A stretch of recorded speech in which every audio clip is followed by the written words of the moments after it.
ज़बरदस्त। जी डॉक्टर साहब, हमारी कॉल आई थी और भाई थे मेरे, उन्होंने बोला कि 72 इयर्स उनकी एज है और घुटनों में शायद उनको दर्द है या वो काम नहीं करती हैं टांगे मेरी, बेजान है या कुछ। अब वो बीपी है उनको। अच्छा। ये जो मेरे भाई है ना, वो बड़े इस तरह की मस्ती मजाक करते रहते हैं। हमारा अपना एक फैमिली वाला माहौल है, तो जेको आहे सो बस हाणे ज़फ़र थोड़ो एहसास कयो बाबा। सही है।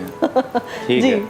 तो देखिए, ये तो बड़ा सिंपल जवाब है इसका कि जब भी एज बढ़ती है, उम्र बढ़ती है, तो उसके साथ साथ आपके जो आज़ा हैं वो जवाब देने शुरू कर देते हैं, उनकी भी एज बढ़ती है। जी जी जी। यही नहीं होता कि हम अगर 60 साल पे खड़े हुए हम सब चीज़ें नॉर्मल तो कुछ, लेकिन मेरे ख्याल से उनको किसी जनरल फिजिशियन के पास जाके कुछ टेस्ट वगैरह या कुछ डॉक्टर को दिखाने चाहिए। हो सकता है फिजियोथेरेपी करवाएं और सही हो। नहीं, इस पर ये देखना है ना कि आए कि ये ओबेसिटी है इनकी, तो टायर्डनेस होता है यूजुअली ना, जो नीज डैमेजेस हो जाते हैं। अगर दुबली पतली है और अगर इसके बावजूद हो रहा है तो विटामिन की कमी हो गई, D3 कम हो गई और कैल्शियम कम हो गया, तो बिल्कुल आप सही कह रहे हैं, इसमें ज़रूरी है कि आप अपने करीबी डॉक्टर से रुजू करें। वो आपको कंसल्टेंट के पास भेजेगा, ऑर्थोपेडिक सर्जन या ऑर्थोपेडिक फिजिशियन के पास, वो इसको ट्रीट करेगा। ज़बरदस्त, बिल्कुल। भामंजा तव्हांखे ज़रूर सवाल जो जवाब मिली वेंदो कि ऑर्थोपेडिक डॉक्टर के ॾेखारियो या कंहिं बि जनरल फिजिशियन के फ़िलहाल वञी तव्हां ॾेखारियो, मुआइनो करायो।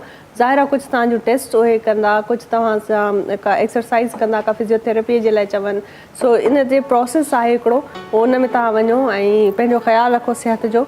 ऐं उमेदु आहे त ज़रूरु तव्हांखे जेको आहे सवाल तव्हांजो पंहिंजो मिली वियो हूंदो। जी। अच्छा, इसके अलावा सर आपने जैसे वो पहले हीट वेव्स की जिक्र कर रहे थे, तो आप जी बताएं। अच्छा, अब देखिए कि आज से जो 50 साल पहले जो गर्मी पड़ती थी कराची में इतनी नहीं थी। जी बिल्कुल नहीं। ठीक है, या पाकिस्तान के हवाले से ले लें, इतनी गर्मी नहीं थी। अब ये गर्मी क्यों पड़ रही है? अब क्या है कि हम और किसी को जो है ना पसंद नहीं है, लेकिन सूरज जो है ना उसको हम बड़े पसंद आ रहे हैं। वो हमारे करीब से करीब इसी में ये सवाल आता है कि क्या सूरज की मंजिलें हैं कि कभी बड़ा हो गया कभी छोटा हो गया, जैसे चांद की मंजिलें। तो इसका मतलब है कि बड़ा छोटा होगा तो उसके हिसाब से गर्मी आएगी ना, तो ऐसा नहीं है। सूरज अपने स्टैटिक पर है, अपने उसी तरह चलता है, अपनी मंजिलें उसकी वही है, लेकिन छोटा बड़ा नहीं होता। एक सही आएगा, एक सही डूब जाएगा आपके मेहनत। तो फिर ये मसला क्या है? अब इसका एक साइंटिफिक रोल है, और वो साइंटिफिक रोल ये होता है कि कुदरत ने एक सिस्टम बनाया था जिसे हम लोग कहते हैं ओजोन लेयर।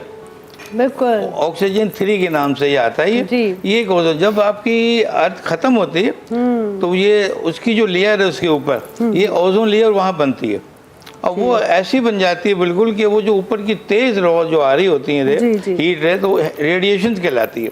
ये 5 to 6,000 किलो के हिसाब से, किलोमीटर के हिसाब से दौड़ रही होती हैं ये। अगर ये डायरेक्ट आपके पास ज़मीन पे आ जाए तो ज़मीन जल जाए बिल्कुल। तो कुदरत ने वो बैरियर लगाया वहाँ पर। वो बैरियर इतना था कि जब वहाँ से छन के जब नीचे आती थी तो वो कंट्रोल होती थी।